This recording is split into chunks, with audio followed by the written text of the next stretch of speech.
face while I try to do the introduction. That was his way of telling me that we are recording. We're coming to you live on Twitch. So. At least we hope so. There's a good chance you're also seeing this in our archives on YouTube. Either way, thank you very much for joining us. Like I said, I'm Jay Scott. Joining me from the command center in upstate South Carolina, Jared Shapiro. How you doing, buddy? Now they know where I live. I gave it up. Outside. Man. Well. No. We're all good up here. It's a Thursday evening. Work is over for both of us for the day. Thank the Lord. Thank the Lord. We're almost to the weekend. So, long week. It has been a long week. Today, we're not going to focus on workouts like we normally have. We're talking nutrition. Specifically, as I think Jared that's how we know the graphics are going to be there, because that's what he's spacing out for. No, there's no graphics. Today, we're going to be talking about protein, one of the three macronutrients your body needs to survive and thrive. We're going to talk a little bit about what protein is, what protein does, and some of the controversy surrounding how much protein you need. We're going to be discussing that. Controversy. And first, swig of mineral water for the working man. I'll drink my regular ass water. There we go. Nothing wrong with a little regular water. Drinking it raw, baby. So we talk about a lot of things here on the show. Like last couple of weeks, we've talked about workouts, specifically types of training. Today, we're going to be talking a little bit about nutrition. And the first of many episodes, hopefully, we'll break down nutrition topics. As a reminder, before we get started, the Fat to Fit podcast is a show about our fitness journey. We're bringing you along with it. Remember, this show is for entertainment, is not for medical advice. We are not clinicians. If you find yourself needing to be on the road to getting fat to fit yourself, please take inspiration from our podcast. Please connect with us. Please talk to us. Please be part of our family. However, you should always seek out the qualified advice of a medical professional and follow it to a T, because that's their job to keep you safe and healthy. It's our job to inspire you along the way. That being said, if you find yourself in a weird spot where you don't know how to get started, please let us know and we'll put you in the right direction.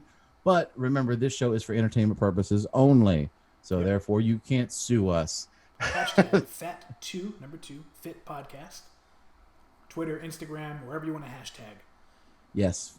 Share and find us on there. Please, we appreciate it. And also, before we get started, any other ideas, thoughts, comments, concerns you have about our episodes, what you'd like to see, what you don't want to see, just hit us up on social media and let us know, because we want to hear from you. Yep. Now, with all the legal stuff out of the way, let's talk protein. Speaking of which, I had a delicious peanut butter sandwich today for lunch. Terrible. All that talk of protein, I'm like, this jar of natural peanut butter. Terrible choice. Terrible choice. A peanut butter sandwich. You might as well have eaten a Reese's. Good sir. There's much less sugar in what I had than a Reese's. Really? Do you have sugar-free bread? It's sourdough. That's a topic for another day. Sugar, it's hidden in everything. That brings us to our first thing. So your lunch choice, you had a peanut butter sandwich. Nothing wrong with that. We all love peanut butter sandwich. I ate about 3/4 of a pound of chicken breast, and I had 2 cups of white rice. Nice. And then I never had a chance to have my second meal today at work. So when I got home from work a few minutes ago, I shotgunned a strawberry smoothie that also exploded all over the counter. So it's been a day for me, but the most important thing is no matter how bad it got today, I was like, I've got to get my protein in. So my lunch today, that probably was 50, 60 grams of protein at least. And my smoothie was about 45 grams of protein. So that right there, a little over 100 grams of protein is about maybe half to 1/3 of what I'm going to take in before the day's over. Because my protein needs are different than your protein needs. And that's kind of where I'd like to start the conversation off is protein. How much do you actually need? And also, why do you need it? So the thing with protein that's interesting is you don't need a ton of it to survive.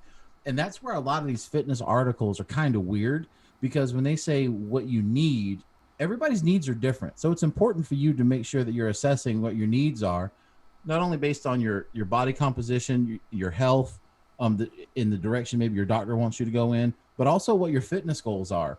If you're trying to become a strongman or a power lifter, you're going to need to be way on the far end of that protein scale and getting in lots of protein, as opposed to if you're trimming down for some sort of contest or you're an endurance athlete. Well, protein is going to be less of a concern for you there because you're not building any muscle tissue. And that's ultimately where protein helps the most, at least from an athletic standpoint, is protein allows you to build and maintain muscle mass. It does more than that, but that's the simplified version of what protein is to your body. So in a lot of articles, when they say how much protein you need, that need is based on this is how much your body has to have a day to survive and function, not to thrive. So Jared, I know earlier you were looking at that and you got some numbers for us, right? Yeah, so I was doing some research because I want to be accurate, and the consensus seems to be for the average adult male about 56 grams of protein a day, for the average adult female about 46. It's not a ton if you're watching your numbers properly, and depending on what you eat, you can actually get your daily allotment by lunchtime in a lot of cases. And he texted me earlier. He was like, a male needs 56 grams and a female needs 45 grams. And I was like, what, per meal?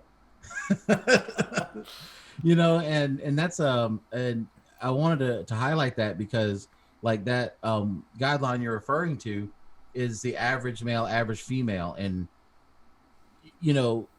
conversation for another time, but sadly the average sized American is much larger now than it even was 20 years ago. And a lot of those guidelines were constructed off of, the idea that maybe an adult male is going to be 5'10" to 5'11", 175 to 185 pounds, and a female is going to be 5'1" to 5'3", maybe 120, 130 pounds on the high end. And I mean, quite honestly, that's just not how the average person is built anymore. So these guidelines in a lot of ways reflect an older, leaner version of America, and not to say that it's good that Americans have gotten bigger, but as Americans, as our culture changes, our needs change. And as a person, your needs are going to change every couple of years of your life, because as you get older, your metabolism does start to slow down. There's nothing you can do about it. So the one thing that's going to be consistent from cradle to grave, no matter how you control your fat intake, no matter how you do your carbs, you're going to need protein. Protein is the one macro that you're going to need a lot of through your entire life, no matter what. So if if we go with a guideline of 54 grams of protein a day, that's just about 225 calories. So if that makes up a third of your diet, that's less than 1,000 calories a day. That's just not even practical. So a guideline like that just is, it's kind of in one ear and out the other. But I also think that it's a tool, because you can say, well, if I need 54 grams to survive, right? Which if you're a lean adult male, maybe that's the case. If you're a larger adult male, you'll need much more than that to maintain your lean body mass. But if you say I need 54 grams as a basement, well, how high do I need to take it? So there's a study out there by Harvard where they say that 0.8 grams per pound of body weight a day is ideal. In most bodybuilding circles, you're going to see them say a gram of protein per pound of body weight. And that sounds wonderful until you're north of 300 pounds. And then getting 300 to maybe 400 grams of protein a day, not only is next to impossible, but one thing no one likes to talk about outside of the inconvenience of getting that much protein is the fact that your body can only use so much. So at a time, the average, I hate to say average person, the normal human being can digest between 30 and 40 grams of protein in one sitting. More than that, and your body's going to be wasting a lot of that energy. Now, a person like myself who's very large, or maybe someone even bigger than me, like Braun Strowman or, the Paul White, those guys could probably consume 100 grams of protein in one sitting and not think twice about it. Whereas a person, on the slender side of things like you are, you've got to be concerned, well, hey, if I'm getting north of 40 grams in one sitting, I'm probably wasting a lot of these calories because your metabolic process is going to take it up. So kind of going back to the beginning here, when we talk about your daily needs, it's good to start with what is your goal going to be? If your goal is going to be gaining muscle mass or gaining strength, then the 0.8 to 1 gram of protein per pound of body weight a day is not bad, but for most people, that's going to be hard to do right out the gate. For most people, that's going to be difficult because it's going to represent a major increase in the amount of protein they eat every day. And the bad part about that is before your dieting and nutrition, practices become sophisticated, chances are you're going to be consuming a lot of excess carbs and fat along with that protein as well until you get it right. So, Jared, where is DDP, the great book of DDP yoga? Where's DDP fall on the amount of protein someone should get? You gotta ask me a question like that right now. Oh man. Oh, I don't sorry. know off the top of my head. Sorry. Oh, I thought you had that on the go. No, I don't, unfortunately. I will say that as a general rule, you want to try to eat. Well, what's the word I want to use? If you're getting protein, look at your sources. So something like chicken, poultry is usually a good idea. White meat, basically. Red meat in limited quantities, but that's for other reasons. But also nuts. If you need to bulk up on your protein, just handful of raw almonds, one of the best ways to get some extra protein in there. And lentils, I believe, was the other thing. Yeah, lentils. And yeah. Not to give a chemistry lesson today because I'm not prepared for that, but lentils and most beans represent what's called an incomplete protein. When paired with a complex carbohydrate, creates a complete protein in your digestive tract. So pairing lentils with a carbohydrate source like rice, for instance, not only does it digest well in your body, but also that is a boost of protein because of the pH value of the food when consumed at the same time. You mentioned nuts. So one thing with protein that I think a lot of people, especially newer people to the fitness world or people that are just trying to change their life, they think, what, am I just going to be eating chicken all day? And the answer is maybe if you choose to, but you don't have to. Now, I'm the kind of guy, like if I could go to the grocery store every week and get like a 10-pound bag of chicken breast all cut up, that would be perfect for me. And I would just eat on that until it was like popcorn, like at the movie theater, right? Not everybody is able to do that because a lot of people like to enjoy their food. So nuts, like you mentioned, are a good source of protein and also a good source of healthy fats. So walnuts, especially almonds, pecans, pretty much any tree nut is going to be a great source of protein and a great source of healthy fats without a lot of carbohydrate to go along with it until you start covering them with candy. So if you're going to eat some cashews, eat some cashews and salt. Yeah, watch out for the salt there too. Sweetness. But as much as I love honey roasted peanuts, that's a terrible idea to eat if you're trying to be healthy. It's a once in a while food. Very once in a while. There's no room for that. Like the honey roasted peanut binge, that's like a fall off the wagon cheat day situation because that whole Planters container is going down once you open it. It don't stop. It doesn't, no. But yeah, that's the important thing. Now I know my wife and I, we go to Trader Joe's a lot because it's right up the street and they have a lot of healthy and reasonably priced options. They have an entire nut aisle that includes a lot of unsalted raw nuts you can get. And that's one of my favorite snacks is just getting a bag of the raw almonds they have. It's $5. Throw a handful in, you're going to be good for a while. Yeah, the Trader Joe's selection there is really good for that.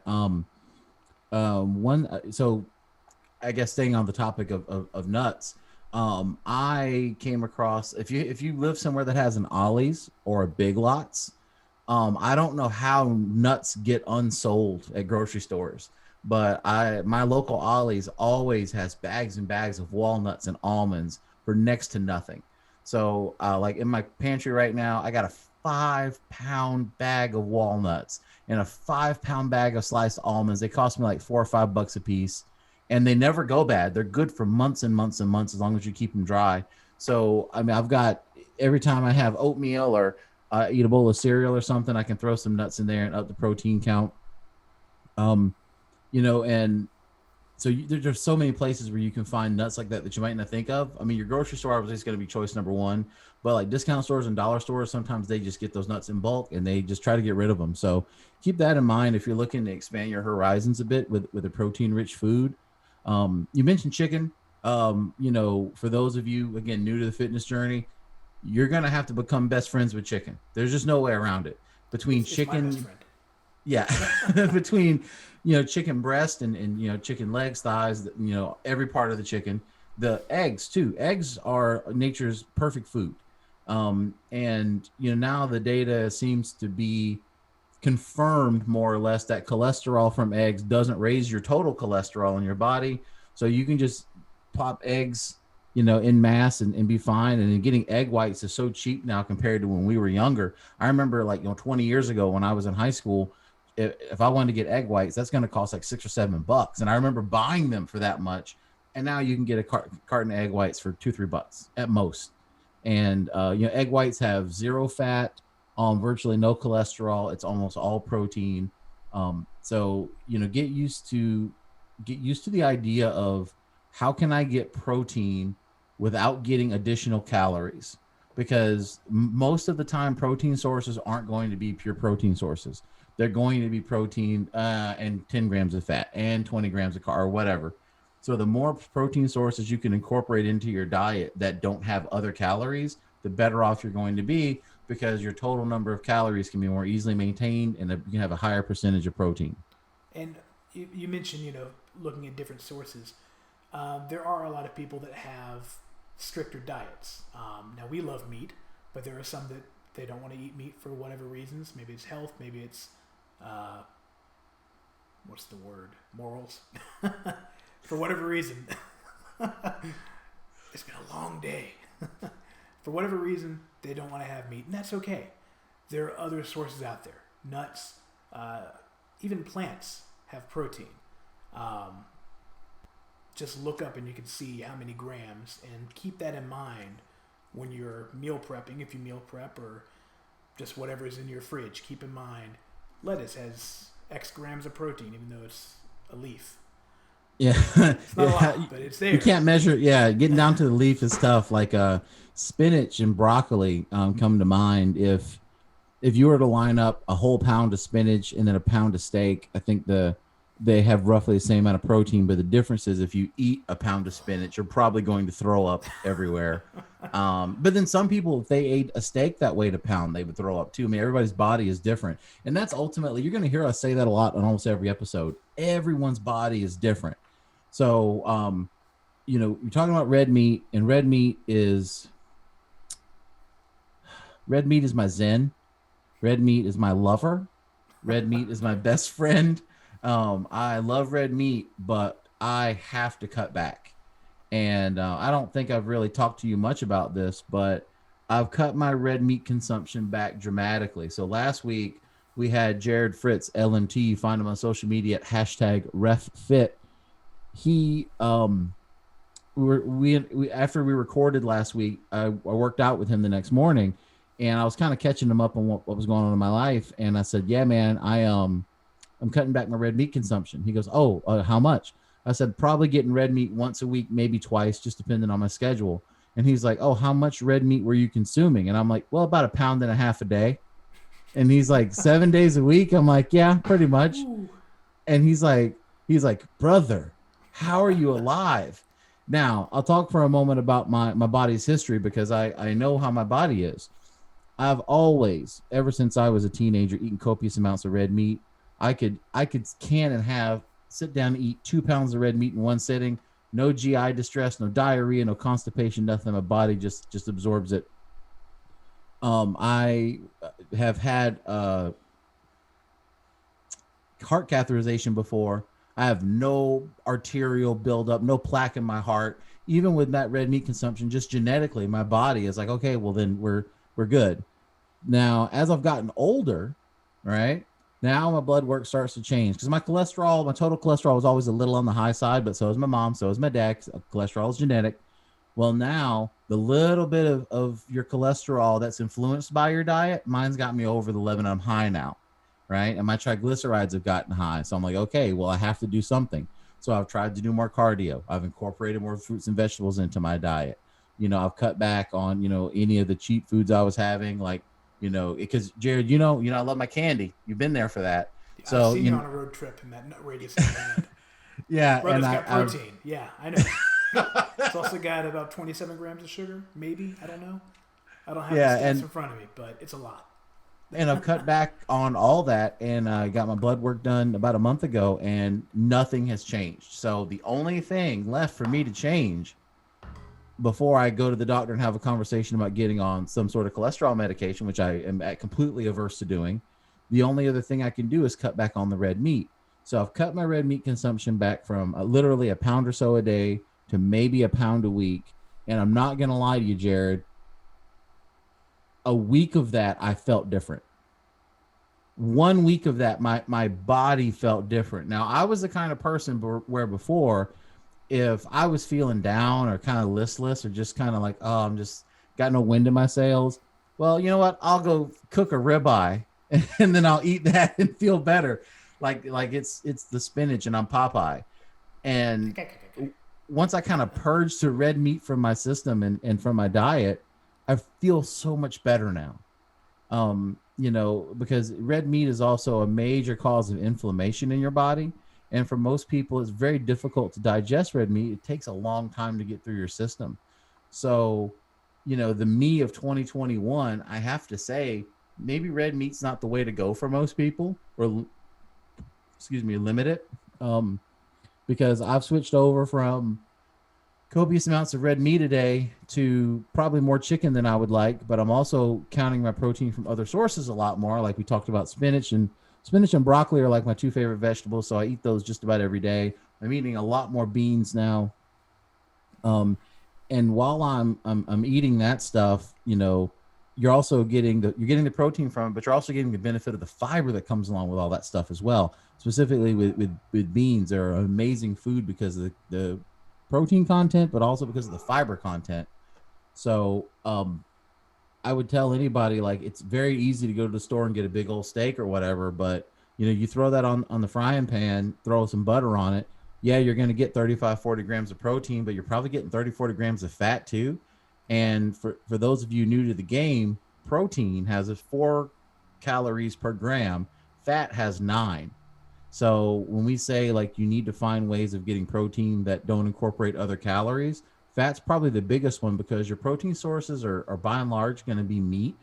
And meat almost always, unless you're getting chicken breast or like turkey breast, or meat that's been trimmed specifically. If you're just getting just regular, market cuts of meat and ground meat, you're going to be getting, 20, almost 30% of it's going to be fat. And you don't need that. You do not need the fat that comes from animal. Nope, that's just more to work off later.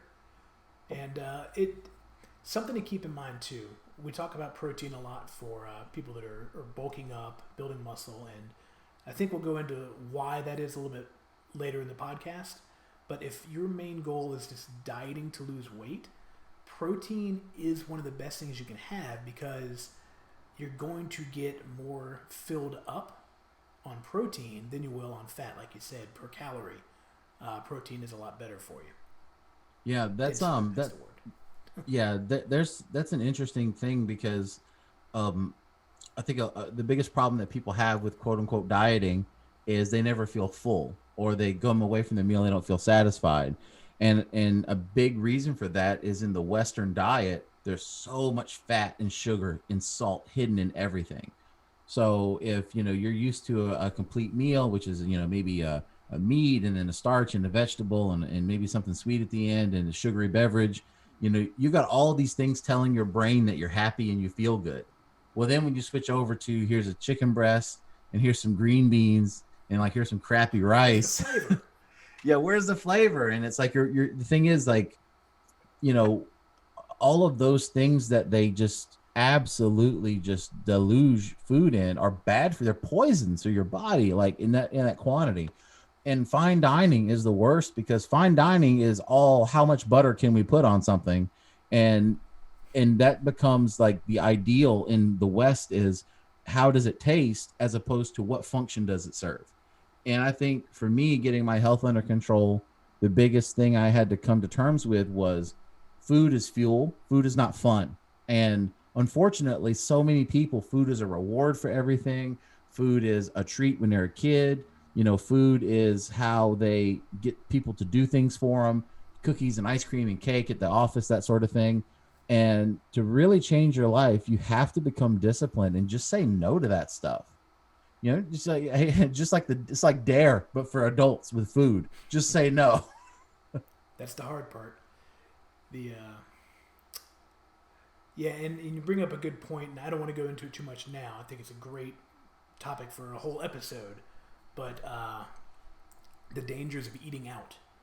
Oh yeah. When they're competing for who can give you the most for your money, you know, that's dangerous. So Jared, with you, so one thing about you that where we're different is I'm a contradiction because I'm a being of both unbridled hedonism but also rigid discipline. Just depends on the day of the week. I can see that, yeah. You have struggled with your eating, especially like probably the first year or two into your DDPY journey, because you couldn't say no to food. And you're honest about it. You're like, I can't say no, so I don't want it around or whatever. How has your how have you managed to combat that while dropping the weight that you have so far? Honestly, the easiest thing is not have it around, because that's, if I have a bad day, whether I get upset about something or if I'm just feeling a little down, food has always been my go-to.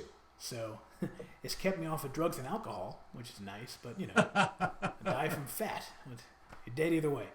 So honestly, the easiest thing is to try to keep it out of the house. Try to keep less processed stuff around. I mean, I still have some cereals in the morning, but not like Fruity Pebbles. It's stuff that's lower in sugar, just because getting up, walking the dogs, doing my workout, and then eating breakfast before work, you only have so much time.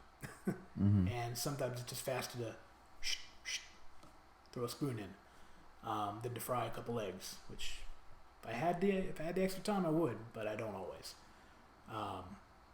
So I try to keep some fruits and some lower sugar cereals around for things like that. That's really the thing. It's keeping the bad stuff out as much as possible.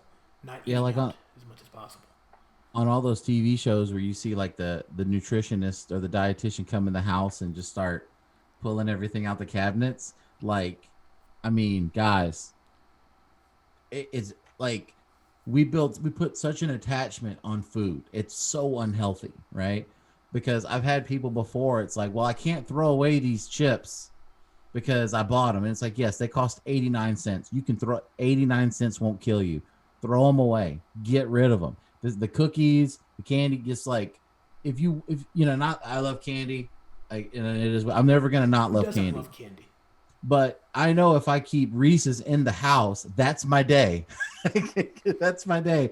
Because as much as I love going to the gym, if I pop the Reese's in right now, I'm done, right? And I know myself. So part of, you know, when we talk about protein and your macros and all this stuff, all of it comes down to building patterns in your life so you rely more on the pattern and less on discipline. Because when you set yourself up for success, you'll be successful. And part of that setup for success is having healthy foods, not having unhealthy foods in the house, having a plan, doing meal prepping if you need to. I don't like to do meal prep. I went through that stage in life. Now I'm balling. I'll just go eat out every night. Not everybody has the ability to do that. And when I was younger, I sure didn't. When I was younger, I was literally counting how many grams of protein per dollar am I getting at the grocery store. And then I'm partitioning it out during the week. So you have to figure out what your goal is and work back from there. So like you mentioned earlier, if your goal is to gain muscle mass and to get stronger, you know, training aside, you know, you're going to need more protein. You're going to need more calories overall. So you have to decide where you're going to get them from. You can't leave it to chance.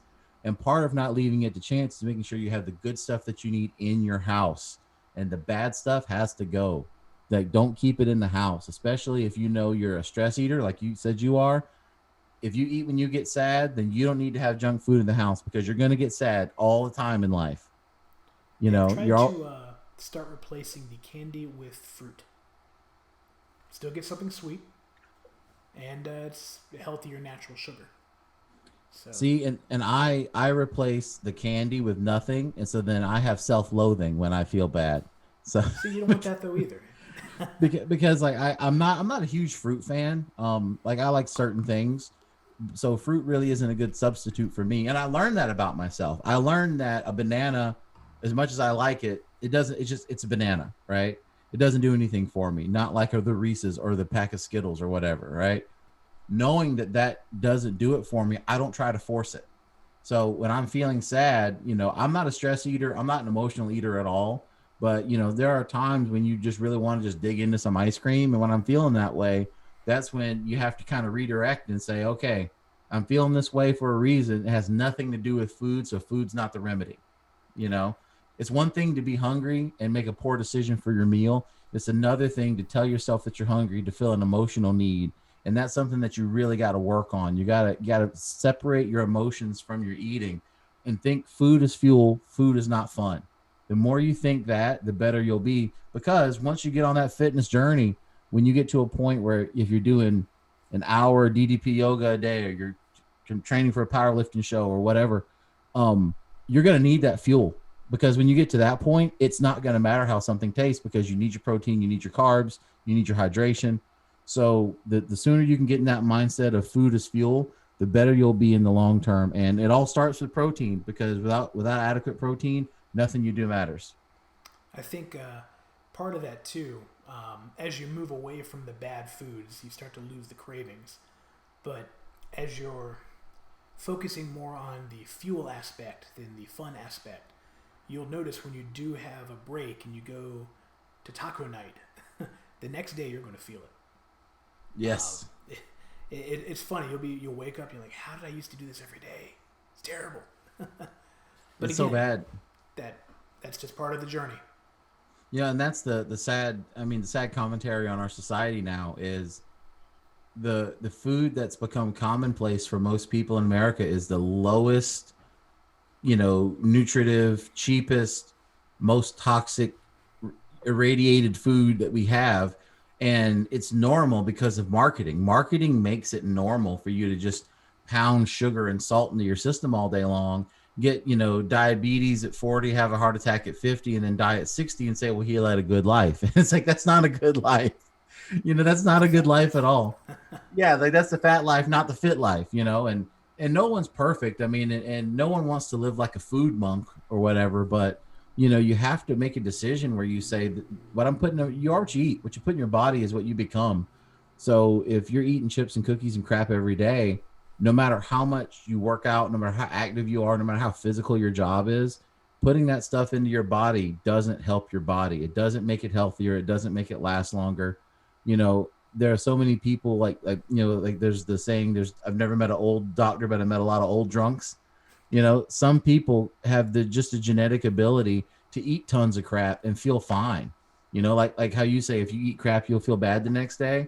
If I sat down and ate one bowl of Doritos, I would be hunched over the toilet because my stomach would be in such bad shape. But I can drink a 12-pack of White Claw and not even wake up with a hangover. Like, everybody's body is a little bit different. So you have to learn your strengths and weaknesses. And I know for me, if I give in to that, oh man, let's get some nachos and let's get some chips and, all that stuff, I know I'm going to be sick as a dog the next day. Yeah. Is that 1 hour of fun worth the 12 hours of pain? But yeah. Anyways, so that's protein. Yeah. So actually, protein. We didn't touch on yet. We got a few minutes left. We didn't touch on why protein is important for building muscle. Okay, so protein, and again, the chemistry lesson behind this is crazy, and that's not what we do here because I don't have a whiteboard and I don't get paid enough. You get paid? But, what? Exactly. Yeah. Get paid. It's my show. But the amino acids that make up protein, there's, I think 18 different amino acids that the human body can use, and protein is comprised of them to varying degrees, and certain proteins have a different amino acid profile, and that's why some people can tolerate things better than others, and that's why some people's bodies react better to certain proteins because of the amino acid profile. And the amino acids break down in your system, and when you digest them, they repair or build, depending on the situation, muscle fiber, at the atomic level. So the more protein in your system, essentially, the more your body has a potential to grow if there's stimulus to make the muscles need to grow or repair itself. Exactly. And that's a very generalized description of what protein does, because there are also a ton of secondary benefits to protein. Like you mentioned, probably the one that most people would notice the most is satiety. Um, Protein makes you feel full, and when you're dieting and you're new to dieting or you're new to a lifestyle, feeling full is a tremendous benefit, because and this is the cascade event with eating that a lot of people deal with that they probably don't think about. If you don't feel full, you're going to want to eat more, and you're either going to eat more or you're not. Either way, you're going to stress about it. And if you don't eat more, you're probably going to obsess over it more. It's going to raise your cortisol levels. The stress is going to negatively impact your body. If you do wind up eating more, then you're going to have calories you probably don't need, probably from a bad source. And then if you guilt yourself over having that moment of weakness later, it's going to raise your cortisol levels. That stress is going to have a negative impact on your body. So in a manner of speaking, protein can almost be a lifesaver for keeping that stress level down, because you fill yourself full of protein and water, you're going to be full and you're not going to want to eat anything else, right? And once you learn to feel full because you've eaten healthy things versus feeling full because you ate a bunch of junk, it's a different feeling. It's a different kind of feeling for your body, and it's so much healthier. So, protein, is building muscles or whatever, that's protein, but also protein keeps all the systems in your body in check, or your hormonal balance is protein affects that a lot, your hydration level. So again, your carbs will fluctuate, what you need and don't need. Your fat will fluctuate, but you're always going to need protein. So my challenge to you guys listening, camera slightly off center. Find a protein source that's good for you. Find a protein source that is, at least 80-85% just protein in terms of volume. So let's say per 100, like for instance, per 100 grams of chicken, you've got like 25 grams of protein or whatever, and you don't have hardly any fat, and there's no cholesterol. So find some clean protein sources, incorporate them into your diet if you haven't done so yet. And anything breaded needs to go, right? Like, breaded chicken fingers or chicken breasts, all that stuff, that breading. Throwing extra carbs on there. Throwing extra carbs, and then it's either going to be deep fried or it was already deep fried. So now you've got all that fat, the worst kind of fat, right, is going to be trapped in there. And then when you eat it, you're just getting that, and you don't need that. Look at the label, find stuff that's got a lot of good protein in it, and make that what your diet revolves around. Start with the protein and then work out from there. That's the advice I like to give people. Agreed. If you haven't read it, I think we've recommended this before, but Salt, Sugar, Fat, fantastic book.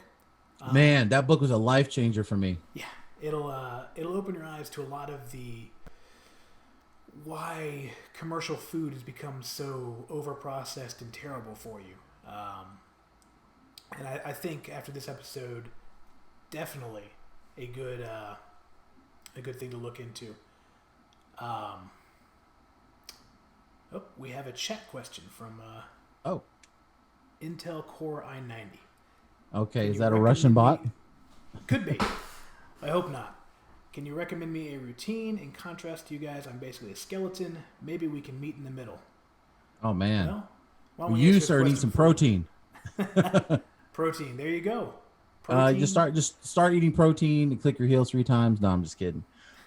So I don't think we have time to really get too detailed about that, but obviously, first thing you need to define what your goals are. You say you're basically a skeleton. There's nothing wrong with that, man. Everybody looks great the way they look, but we can all look better. So the first thing I would say is find out what your goals are. If your goal is to simply gain weight, which I've trained and worked out with a lot of like really small guys in the past in my pro wrestling life, because pro wrestling attracts a lot of people who are small that want to get bigger. But what you don't know is that getting bigger almost always means you're gaining fat and muscle at the same time. You kind of have a choice to make, where if you just try to get bigger for the sake of getting bigger, that can be fine and it can be done healthy. You just have to be careful that while you're gaining size, whether it's lean mass or, fat and lean mass together, that your blood pressure is okay, your blood sugar is okay. We're always going to tell you to go to the doctor and get your blood work done before you embark on any fitness journey. So if your goal is to get bigger, try to find a way to do it safely as possible, and be careful of, like, for instance, we talk about processed food a lot. It's easy to look at a label and say, well, this has 500 calories per serving. That's great. Well, if you've got 500 calories per serving, like for instance, in chicken tenders, a big plate of chicken tenders might have 700 to 800 calories, and about 60-70% of those calories are going to be fat. And all of that fat is not going to help you gain good size. It's all just going to clog your arteries up. It's going to make you feel sluggish, and it's going to hurt every metabolic process in your body, as opposed to getting a big plate of fried fish or grilled chicken, or even going back to red meat if you can do red meat well. Getting those protein sources in and getting clean protein sources is going to help you gain size. Now, as far as a program is concerned for gaining size, there's almost no substitute for lifting heavy weight. To quote the great Ronnie Coleman, one of the greatest bodybuilders of all time, everybody wants to be a bodybuilder, but nobody wants to know heavy ass weight.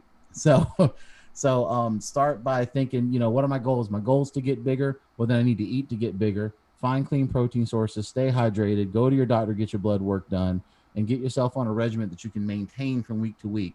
And that's going to take care of your nutrition. Now, as far as your training is concerned, probably the three main tenets are: you need to lift regularly, you need to lift heavy, and you need to lift safely. If you don't know how to lift, if you're not really into that, and that's new for you, find a personal trainer who's certified. Find a trainer online to coach you through lifting so you learn how to do it. And if you're broke as a joke, you ain't got nothing to smoke, get on YouTube. Find a reliable YouTube channel. Off the top of my head, Meg Squats is very famous in social media. She does a lot of instructional videos. It's kind of targeted toward women, but I mean, the human body is mostly the same. And she has a lot of good stuff.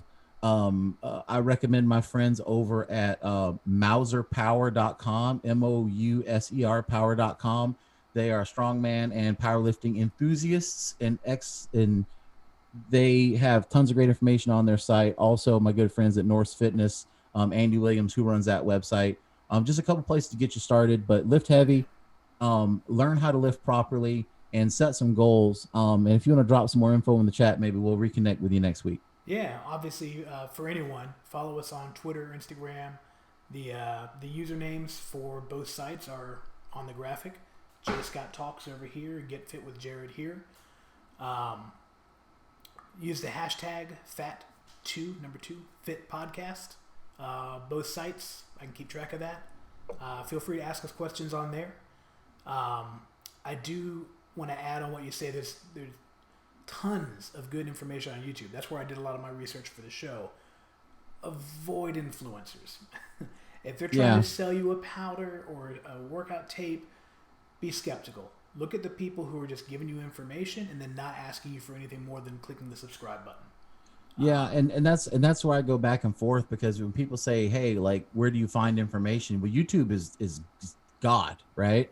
But the problem is that if you're new into the industry, so to speak, you don't really know how to vet what you're looking at. Like I mentioned, Meg Squats. Meg Squats is certified personal trainer. She's got an education background in fitness. And she started out as a social media influencer, and she is an influencer, but she's certified. She knows what she's talking about. She's got a proven track record of successful clients. A lot of IFBB pro bodybuilders, they do online coaching, and they're on social media, showing off their physiques, and I can help you. And there's so many good coaches out there. There's a lot of good information to follow, but I would say, as a rule of thumb, Jared, I agree 100%.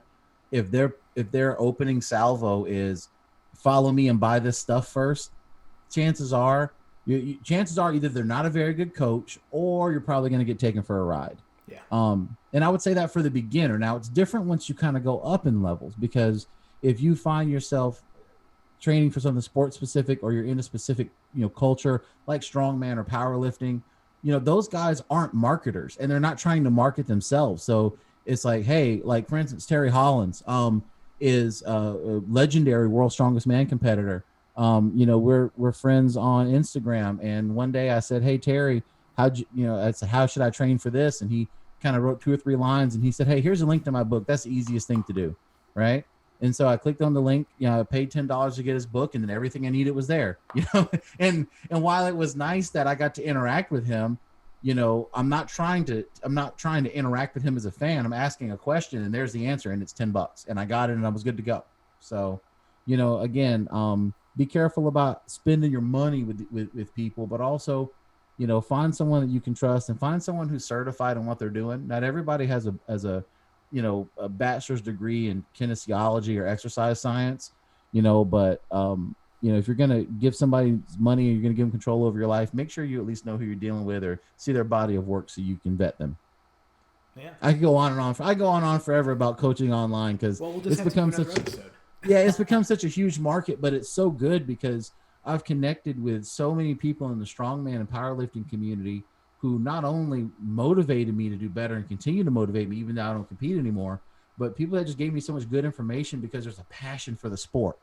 Like I squat. So Jared Fritz, just real quick, and we'll run out of time. So Fritzy was on last week, and he wanted me to work out with him last week because he was squatting and deadlifting and bench pressing. He wanted me to coach him because he was working on a PR. And and we have that kind of relationship. We're very brotherly. And with the squats, like he trusts me because he knows my squat form is very good. My squat form is not good because of my genetics. My squat form is good because of hundreds of hours of studying videotape. My squat form is good because of when I'm taking anatomy classes, I'm learning how the joints move and what the range of motion should be. I have the strength training anatomy books, I've poured over them all. And because I wanted to squat good, not because I wanted to teach people to squat, but I can. And I would look at anybody and say, if you're talking about your body, your health, your wellness, your nutrition, your training, you got to be obsessed with it. If you're not obsessed with it, you're not going to accomplish much, and maybe that obsession, for our user that asked a question that sent me off on this tangent, like Eric Bischoff, maybe your goal is just to put on 5 or 10 pounds. Well, you know what? That's fine. Whatever goal you have is valid. The trick is just finding the right path. So don't think about your goal as something that's too difficult to attain, or it's too big, or it's too small. Even find what your vision is, find what your goal is, and work toward it. Just be careful not to put your faith in other people. Put faith in yourself. That's where I'll leave it all. And don't expect overnight changes. You got to be in it for the long haul. And that's where I'll leave it, or I'll talk all night. Well, yeah, we should probably hit the road here, so to speak. Before I start preaching a sermon. Yeah. If you enjoyed tonight's episode, again, you can follow us on social media at JScottTalks, at GetFitWithJared, Twitter, Instagram, fair game on there. I think you have a TikTok. I don't care about TikTok, so, do whatever on that. If you like the episode, there's a few episodes on the Twitch archive, but the main archive is over on YouTube. Just do a search for Fat to Fit Podcast. You'll find all of our past episodes there, including the interview with Mr. Fritz from last week. And anything to add before I take us out? No, I think that's it. Everybody just stay strong, stay hungry, stay healthy, keep living. Peace, love, and hair grease. All right. Well, before I end with that freeze frame, we'll see you next time. Hopefully a little less fat and a little more fit.